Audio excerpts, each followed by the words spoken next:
Первое – это вопросы, которые нуждаются в рассмотрении. Потому что если их не рассмотреть, то это будет частью надвигающейся на нас гибели и разрушения цивилизации. Первое – это алкоголь и никотин. Взгляните на цифры. Алкоголизм – это проблема номер один во всем мире. Я сказал номер один. Алкоголизм разрушает жизнь, забирает жизнь, потребляет жизни.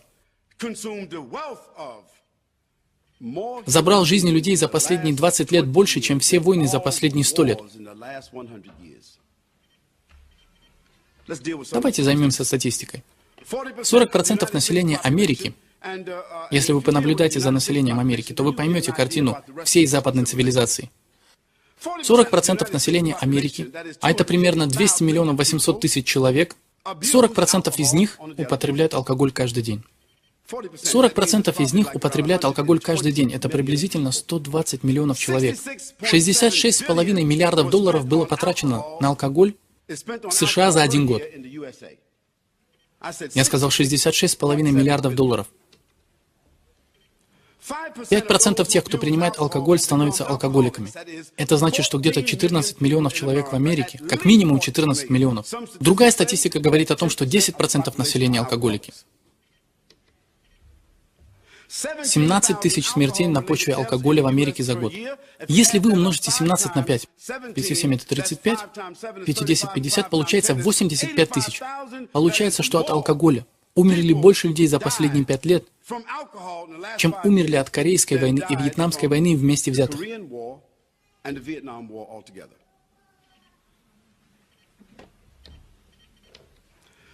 Курение. Это проблема номер 2. 1 из 5 курильщиков умирает от сигарет. Человек умирает от курения каждые 8 секунд. 3 лидирующих производителя сигарет и алкоголя – это Соединенные Штаты, Соединенное Королевство и Япония. Лидеры современной цивилизации. Так, давайте перейдем к наркотикам. Вы, конечно, можете устать до того, как мы закончим, но я не могу не выполнить свое дело. Если вы наблюдатели, вы должны предоставить мне шанс выполнить свой долг. Потому что у меня нет радиостанции, у меня нет телеканала, у меня нет газет. А завтра в другое время другие люди, оппоненты, исполнители, которые говорят то, что они говорят. У них много времени, а у меня его мало. Поэтому я прошу вас потерпеть меня сегодня ночью. Потому что я вверяю вам свое дело. Склонность к наркотикам. Каждый год в Соединенных Штатах Америки тратится 78 миллиардов долларов на наркотики. Так что давайте теперь посчитаем. 66,5 миллиардов. Те из вас, кто экономисты, сложите эти цифры и скажите, какая у нас выходит экономия, и почему мы платим такие большие налоги. Как я понимаю, большинство из вас здесь, в Соединенном Королевстве, в Америке, мы тратим 30% наших денег на что? На налоги, не так ли? Я удивлюсь, если мы искореним использование наркотиков. Если мы искореним использование никотина, это 150 или 160 миллиардов. Этого достаточно, чтобы оказать помощь 18 странам мира. Идем дальше. 78 потрачено на нелегальные наркотики. Более 6 миллионов смертей по причине наркотиков в Америке за каждый год. Если быть точным, 6,2 миллионов смертей в Соединенных Штатах. А как насчет Западной Европы? Как насчет остальной западной цивилизации? 7,3 миллионов американцев в настоящее время наркозависимы. Давайте теперь поговорим об убийствах. Это западная цивилизация, о которой мы сейчас говорим. Мы не говорим о третьем мире, потому что некоторые люди, которые слышали о том, что мы враждебны, обвиняют нас. Они хотят сказать, что мы террористы. Мы мусульмане-фанатики. Мы мусульмане-экстремисты, мусульмане взрывные люди. Такие люди войны. Мы воины. Такие монголо-татары. Если вы отправитесь к ним в страны, вы знаете, что произойдет? Они вас могут просто похитить и убить. Или что-то в этом роде. Давайте теперь посмотрим на статистику убийств в западной цивилизации. 34 тысячи людей бывают убитыми каждый год в США и Канаде. 34 тысячи. О, я прошу прощения. В США, Канаде, Евросоюзе, Великобритании, Австралии и Японии. Так, наверное, будет лучше. Давайте посмотрим на цифры насилия. Насилие происходит каждые 2 минуты. Так что если мы тут останемся на 1,5 часа, это означает, за это определенное время 45 женщин подвергаются насилию. И это где? Это не в Бангкоке, это не в Таиланде, не в Саудовской Аравии, не в Египте и не в Афганистане, не в Пакистане. Мы говорим о западном мире. 354 060 или 70 изнасилований происходит каждый год в западном мире.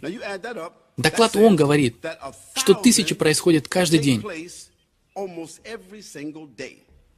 Разве не так? 72 из 100 тысяч женщин во всем мире будут изнасилованы. Самоубийство среди молодежи. 1 смерть за каждые 40 секунд. В результате самоубийства или содействия в самоубийстве. Давайте вернемся немного назад. 1,5 миллиона людей умирают каждый год в результате самоубийства или из-за содействия в самоубийстве. 1,5 миллиона человек, живущих в западном мире, которые имеют все признаки успеха. Современные технологии, науку. Почему люди, которые имеют все, в чем они нуждаются? У них есть микроволновки, микрофоны, телевизоры. В западном мире люди больше платят за кошек и собак, чем дают людям. Почему люди совершают самоубийство в более высоких темпах в этой части цивилизации, чем это происходит, например, в Эфиопии или в Дарфуре? Чем это происходит в каких-нибудь других местах, где живут неимущие? Грабежи. 413 402 грабежа в Западной Европе каждый год. В общем, это приблизительно 1200 каждый день. Давайте поговорим о педофилии. Это относительно новый вид преступления, но он стал растущим преступлением. 29% жертв сексуального насилия были подвергнуты насилию членами семьи. 72% жертв сексуального насилия в Западной Европе были в возрасте до 25 лет. Среди всех лиц мужского пола Австралии больше всех подверглись насилию мальчики до 14 лет. Ни одна другая группа не подвергалась насилию и не становилась жертвой сексуального насилия так часто, как девочки в возрасте от 8 до 10 лет. Посмотрите на статистику, давайте поговорим немного об этом. Мы не будем вдаваться в детали, потому что мы не хотим поднять ни один позорный факт, который уже был совершен. Давайте поговорим об одном очень значительном факте. С 1995 года по 2005 год 4783 священника были уличены в педофилии. Хотя такое количество и было разоблачено, только 1300 с чем-то были признаны виновными. И хотя они были признаны виновными, только 93 были отлучены от католической церкви или смещены со своих постов. Остальным просто позволили переехать к другой пастве и продолжать заниматься своим делом.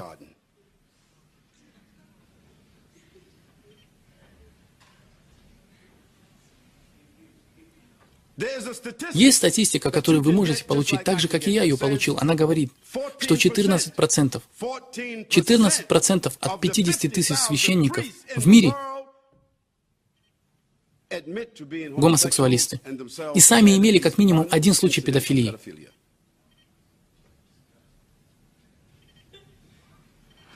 Я не говорю, что мусульмане не делают таких вещей. Я не говорю, что некоторые имамы в некоторых местах не делают подобных вещей, но статистика так говорит. Нет явных доказательств утверждать подобное. Я говорю, что это создала католическая церковь в современном мире сегодня. Итак, я хочу в частности. Я не хочу, чтобы люди говорили о терроризме. Я согласен. Видимо, есть люди, которые летающие в самолетах, взрывающие себя. Я не знаю, кто они. Может быть, из Среднего Востока, африканцы или из экзотичных мест. Вы знаете, я согласен.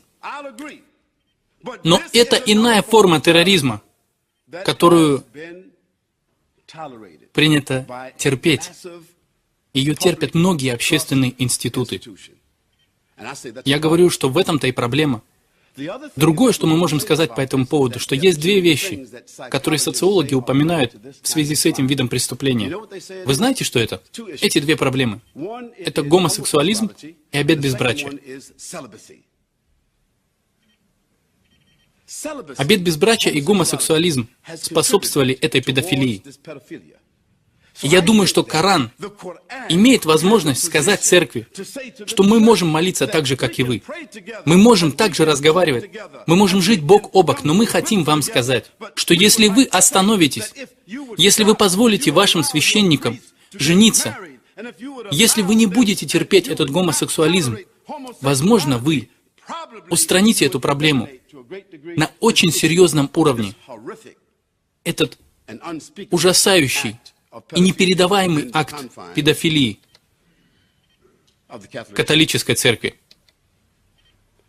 Домашнее насилие. Домашнее насилие занимает четверть зарегистрированных преступлений, связанных с жестокостью в Англии и Уэльсе. Российское правительство оценивает по-другому. Вы знаете, гигантская цивилизация, которая несколько уступила и отстала на некоторое время. Российское правительство приводит данные о том, что 14 тысяч женщин были убиты своими сожителями или родственниками в 1999 году. Страна все еще не имеет закона, четко регулирующего домашнее насилие. Я думал, что он обратит внимание и примет какие-нибудь меры в отношении этого, но они этого не сделали. Каждая 9-я женщина подвергается ежегодному суровому избиению со стороны своего сожителя, мужчины в западной цивилизации. В 90% насилия дети бывают в той же или в соседней комнате. Похищение детей в 2001 году. Общее число достигло 840 279 человек. Подростки и юноши были объявлены пропавшими без вести в полиции и Национальным криминалистическим центром ФБР. Это свидетельствует о самом маленьком числе запросов о пропавших без вести с 1992 года. ФБР свидетельствует, что в 85 или 90% пропавших без вести юношей, таким образом приблизительно 725 тысяч случаев, или 2000 в день. Исчезновение детей носило настолько серьезный характер, что родители вызывали полицию, чтобы полиция объявила запрос в базу данных Национального криминалистического центра. Также должно быть сказано, что как бы то ни было, что большинство этих случаев были благополучно разрешены в течение часа.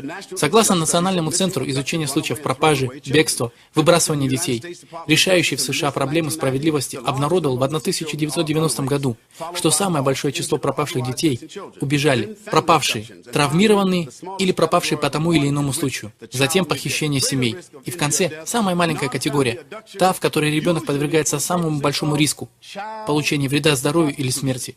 Это похищение не членами семьи. Обычно в целях детской проституции. Другие показатели – это проблемы семьи. Знали ли вы, что лишь одна семья из 9 в западной цивилизации завтракают вместе или обедают вместе? Вы знали об этом? Потому что завтрак и обед – это место, когда семья, обычно мать и отец, они обычно обмениваются информацией, где они способны анализировать, где они способны оценивать, где они способны заниматься со своими детьми. Определенного рода полезное время. Если они не завтракают вместе и не обедают вместе, это значит, что стол, за которым они завтракают, и этот обеденный стол, были заменены на Макдональдс, Бургер Кинг, Пицца Хат. И это вы называете прогрессом? Такой путь вы выбрали?